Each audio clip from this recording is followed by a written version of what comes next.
नमस्कार दोस्तों, नई शिक्षा नीति 2020 को जो कैबिनेट की मंजूरी मिली अभी हाल में, इसको जरा सरल भाषा में समझते हैं कि इस नई शिक्षा नीति में क्या चीज़ें हैं। हमको अपनी नई शिक्षा नीति बनाने में 34 साल लग गए। 34 साल पहले 1986 में एक शिक्षा नीति बनी थी।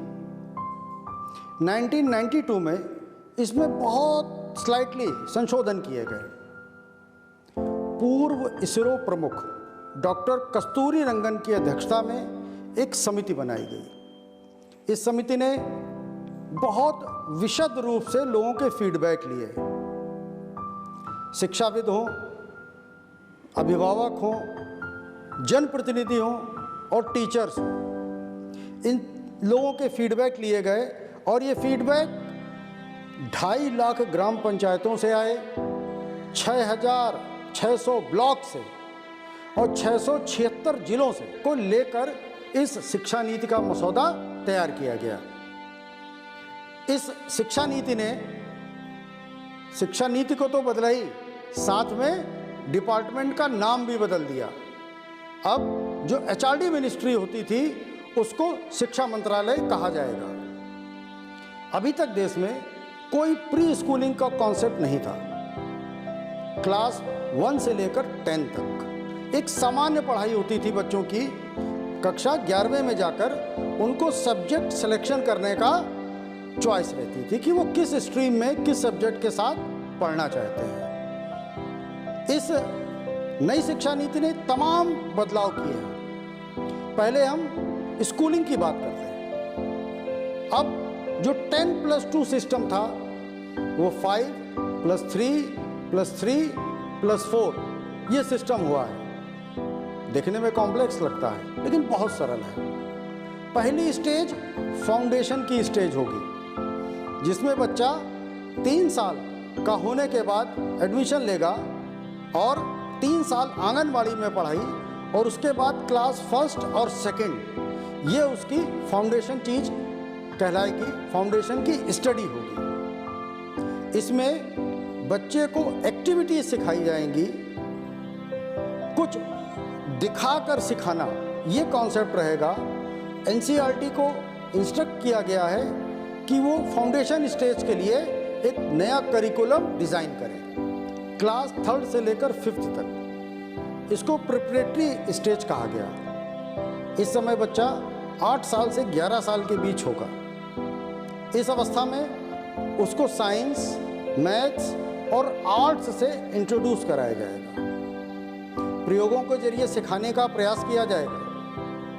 इसके बाद मिडिल स्टेज यानी क्लास 6 से 8th तक, इसमें सब्जेक्ट बेस्ड एजुकेशन होगी। उसको कौशल विकास के कोर्स सिखाए जाएंगे। कोई इलेक्ट्रीशियन का कोर्स होगा, कारपेंटरी का कोर्स होगा, कंप्यूटर कोडिंग ऐड किया गया है, बागवानी, आर्टिजन। इस जरिए उनको स्वरोजगार की तरफ प्रेरित करने का प्रयास होगा। और ये जो टेक्निक, जो लाइफ स्किल वो सीखेंगे वो उनके अपने एम्प्लॉयमेंट के लिए और उद्यम के लिए उपयोगी होगी।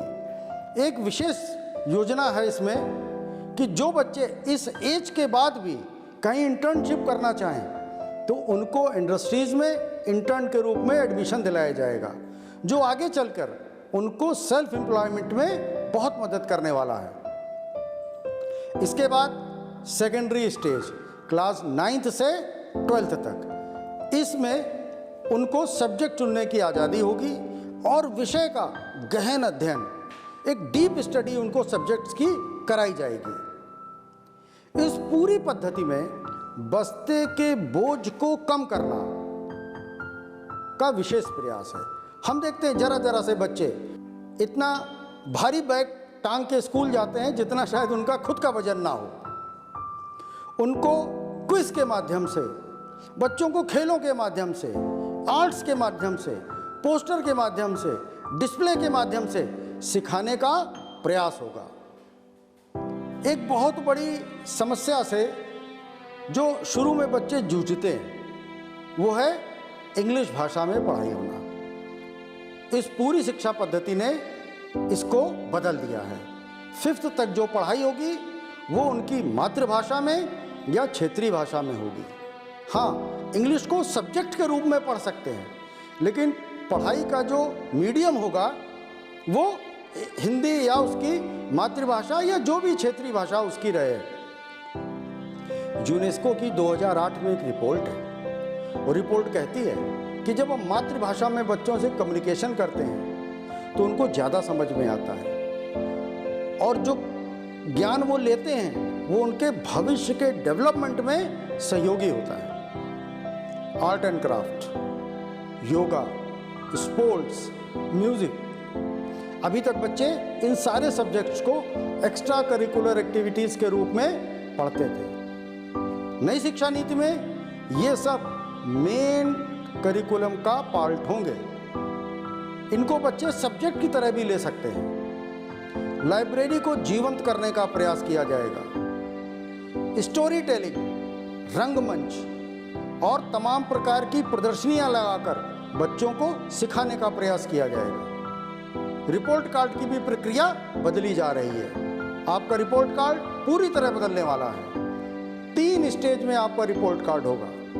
पहला रिपोर्ट कार्ड आपके टीचर्स बनाएंगे, जैसा अभी बनाते हैं। इसका दूसरा हिस्सा स्टूडेंट खुद अपने बारे में असेसमेंट करेगा और तीसरा हिस्सा उस स्टूडेंट के सहपाठी लिखेंगे।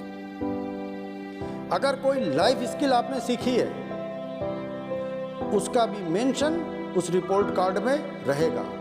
आपका स्वास्थ्य का, आपकी हेल्थ का और आपकी मेंटल हेल्थ का रिकॉर्ड उस रिपोर्ट कार्ड में रहने वाला है।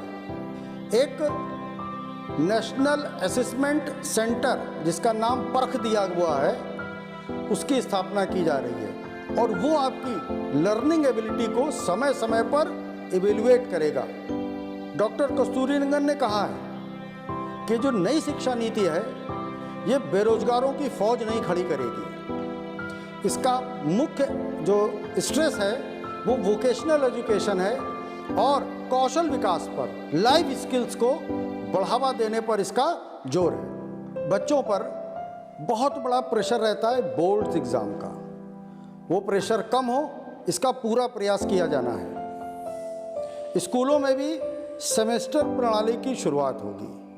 बच्चे साल में 2 बार बोर्ड्स दे पाएंगे।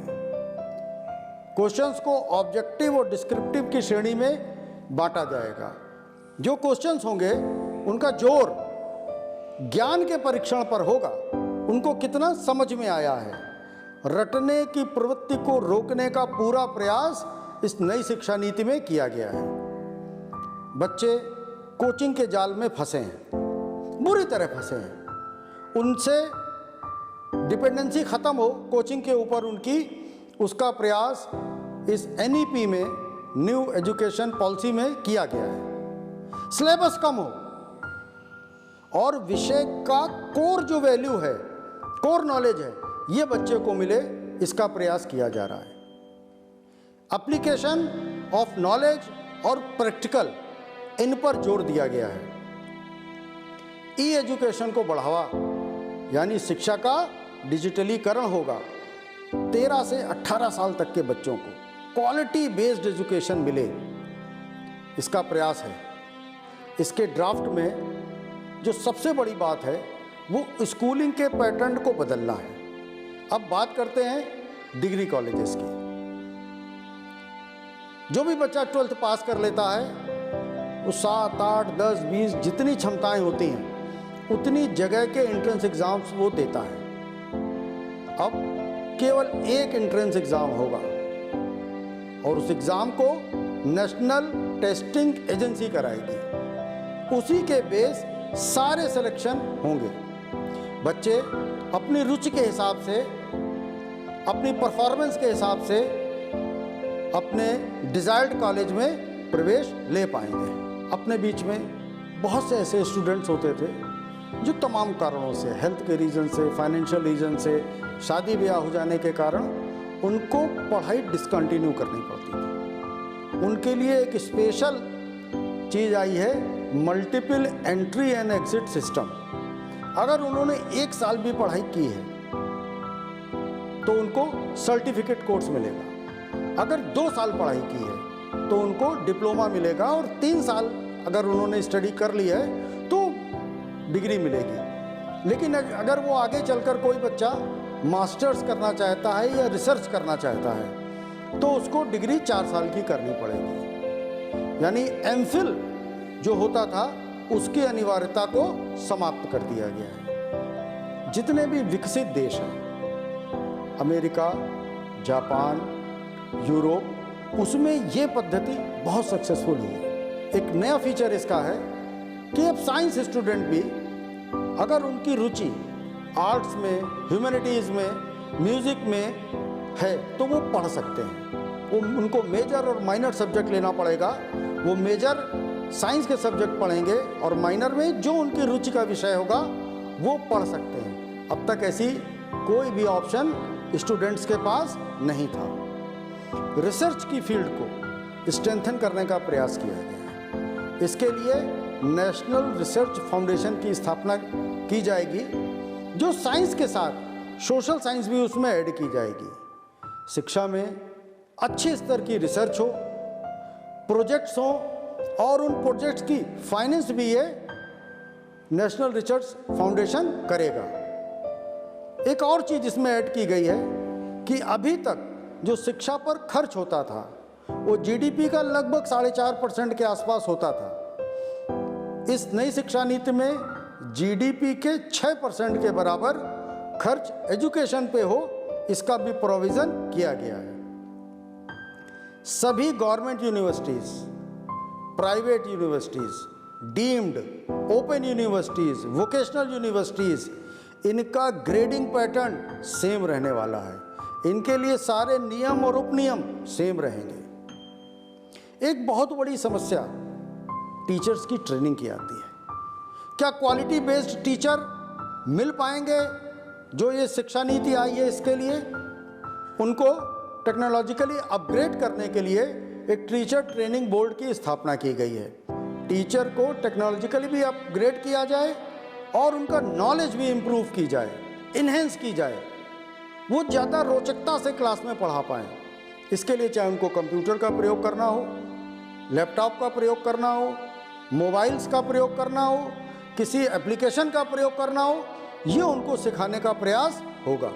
लॉ और मेडिकल को छोड़कर एक सिंगल रेगुलेटरी बॉडी बनाई जा रही है, उच्च शिक्षा आयोग। सारे एजुकेशन की जो यूनिवर्सिटीज़ हैं वो इसी से गवर्न होगी। इसका मतलब है कि यूजीसी और AICTE इनको इसी में मर्ज किया जाएगा। अपने समाज में जो आर्थिक रूप से, सामाजिक रूप से वंचित समूह है, उस पर शिक्षा की रोशनी कैसे फैले, इसका विशेष प्रयास इस शिक्षा नीति में है। ऐसे तमाम बच्चे जो एजुकेशन को छोड़ चुके हैं, उनका दोबारा एडमिशन हो, उन तक शिक्षा की रोशनी पहुँचे, इसके लिए 3.5 करोड़ नई सीटें जोड़े जाने का प्रोविज़न किया गया है। गली गली में खुले जो स्कूल होते हैं, ये निश्चित रूप से शिक्षा की गुणवत्ता को गिराते हैं, शिक्षा की विश्वसनीयता पर एक प्रश्न चिन्ह खड़ा करते हैं। इनको रेगुलेट करने के लिए, इनको मॉनिटर करने के लिए भी एक आयोग काम करेगा। स्कूल स्टैंडर्ड अथॉरिटी, वो इस प्रकार के गली मोहल्लों में खुले स्कूलों की विश्वसनीयता की जांच करेगी, उनको कंट्रोल करेगी। कैबिनेट की अप्रूवल के बाद ये जो नीति है ये लोकसभा में और राज्यसभा में टेबल की जाएगी। वहाँ से पास होने के बाद महामहिम राष्ट्रपति के हस्ताक्षर के बाद ये कानून का रूप ले लेगी। चूँकि एजुकेशन स्टेट का सब्जेक्ट है, इसलिए राज्यों को भी अपने यहाँ इस नीति को लागू करने के लिए प्रोविज़न लाना पड़ेगा, अपने विधानसभा में इसको पास करना पड़ेगा। देखा जाए स्कूली शिक्षा से लेकर हायर एजुकेशन तक, एग्रीकल्चर, टेक्निकल, लॉ, मेडिकल जैसी सारी वोकेशनल स्टडीज़ को इसके दायरे में लाया गया और उनके अंदर कहीं ना कहीं एक लाइफ स्किल इंट्रोड्यूस करने का, इन सबको रोजगार परक बनाने का प्रयास इस शिक्षा नीति में किया गया।